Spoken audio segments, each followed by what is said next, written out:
Hello friends, in this video I'm gonna teach you friends how can you change your face and you can create your own video by changing your face. So friends, it's a very simple, unique and interesting. Let's start the video now.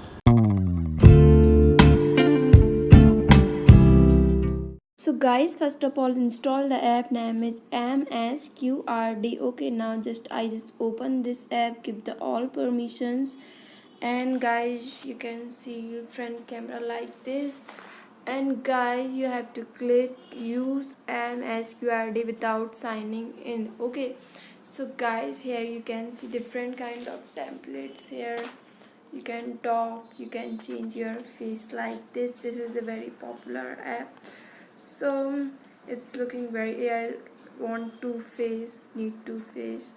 Here you can see like this face, and here is the old woman face, so I'm looking like old woman, and it's a really very awesome app guys. You should try once, and you can make video by pressing this red button.